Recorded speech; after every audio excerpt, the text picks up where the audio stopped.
Hi, I'm Bart Loeser, and I'm the program coordinator for Toastmaster District 55's continuing education program. We present a variety of different educational programs to help people learn the basics of public speaking. Today, we're going to be focusing on speech preparation and delivery. This will be given in 4 parts. The first part is coping with fear. The next parts will be focusing on the next area that we'll focus on after that will be speech preparation. Then there's a short video on delivery style, followed by the 4th part, virtual delivery skills. Coping with fear and anxiety is one of the key elements to being able to master the basics of public speaking. If you let fear and anxiety get in your way, there's almost no way you can remember what you're trying to say or to stay focused on connecting with your audience. So learn how to focus on dealing with the fear and anxiety. And the first thing that can help you with that is remember it is completely normal to be nervous before a presentation.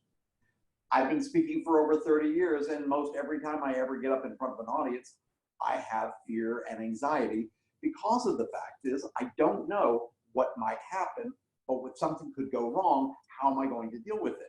It's a lot of what ifs that are going on in our minds. We keep telling ourselves things like that, which create and keep that fear and anxiety getting worse. So one of the things you want to do is to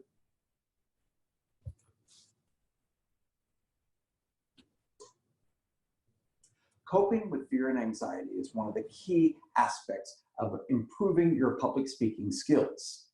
We have to realize that fear and anxiety is absolutely normal. I've been speaking for over 30 years, and I will tell you, I still get nervous before almost every presentation. And the main reason why I tend to get nervous is because of the what ifs.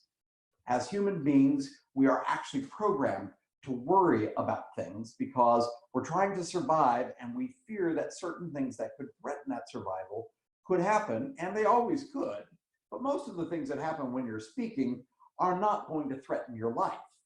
And yet that fear and anxiety does come up. So it's normal to feel that way. One of the things that might help you in dealing with this is keep in mind, it's mostly all in your head. It's about what you're telling yourself about that fear and anxiety.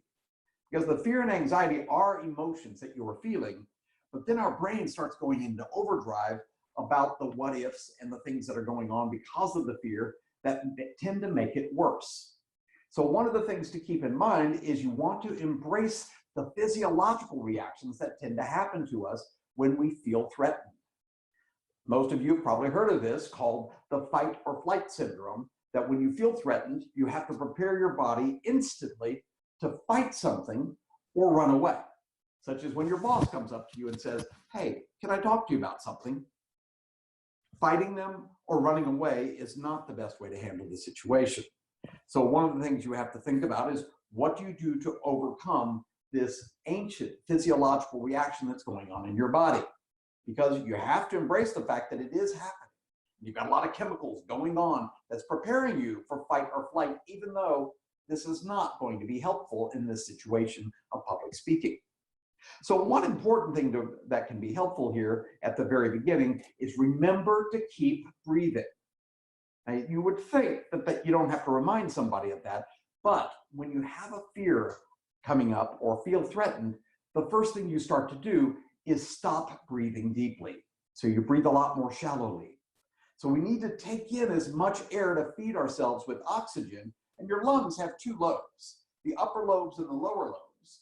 And the way that we breathe is that we flatten out the diaphragm to pull air down into our lungs. But most of us, when we get threatened or feel threatened, we tend to breathe only in the upper part of the lungs, which is only 40% of our lung capacity. 60% of our lung capacity is in the lower part of our lungs. But if you're only breathing in the upper part, you're not getting enough air. So one thing you want to remember to do is stop and take some deep diaphragmatic breaths, deep down into the lower lobes of the lungs. One aspect of this that can be helpful is to do some alpha breathing, where you are doing some counts as you breathe in, and generally you breathe in through your nose, which warms the air as it's going into your lungs. If you breathe through your mouth and the air going through your mouth, it doesn't warm the air as quickly. So you want to breathe in through the mouth, or in through the nose, and then out through the mouth. So take in a deep breath for about 4 or 5 seconds, filling the lower part of the lungs. Then about 4 or 5 seconds, filling the upper part. Then hold it for about 4 or 5 seconds.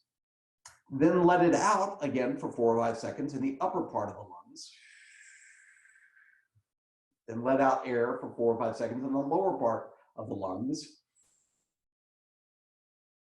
And then hold. And repeat this for at least 3, 4, 5 times.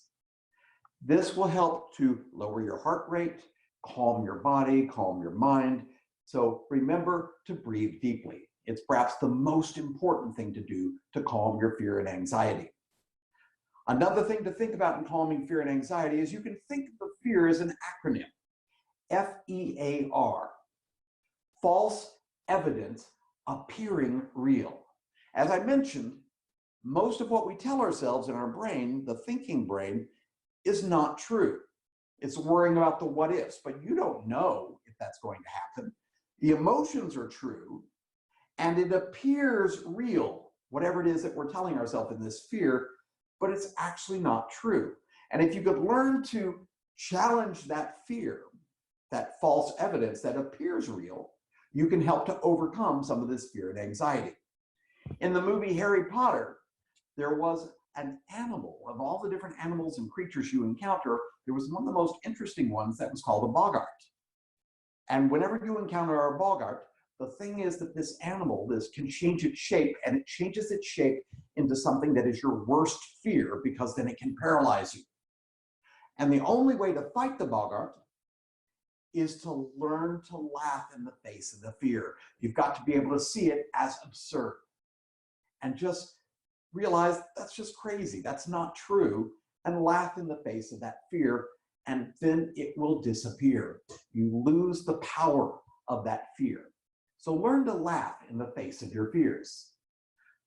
Another thing that we can do is a variety of techniques that can help you after you get control of your breath and think about laughing in the face of that fear. One of the things you want to do is you want to make sure you visualize your audience as supportive, which is actually true. In Toastmasters, your audience is always wanting the best for you, wanting to build you up and help you. So don't think about the things that your mind can go to, which is, oh, I'm going to humiliate myself. I can never show myself in front of these people again if I make a big mistake. None of that stuff is true. And so one thing you want to do is to catch yourself in those negative thoughts and shift into something positive. So catch the negatives and shift into positive thoughts, positive affirmations. This is going to be fine. Even if I forget, I'll just pause, take a breath, and collect my thoughts and remember where I'm at. If I need to look at my notes, that's okay. So these are some things that we can realize. You can catch the negative thoughts and turn them into positive. Another thing that can help is before you get started with your speech, chat with your audience. Come early to the meetings and interact with a couple of people beforehand, and that will help to relax you as you connect with people. Another great method is progressive muscle relaxation exercises. These are things where you can tighten your hands and then loosen them. Tighten your forearms and then loosen them.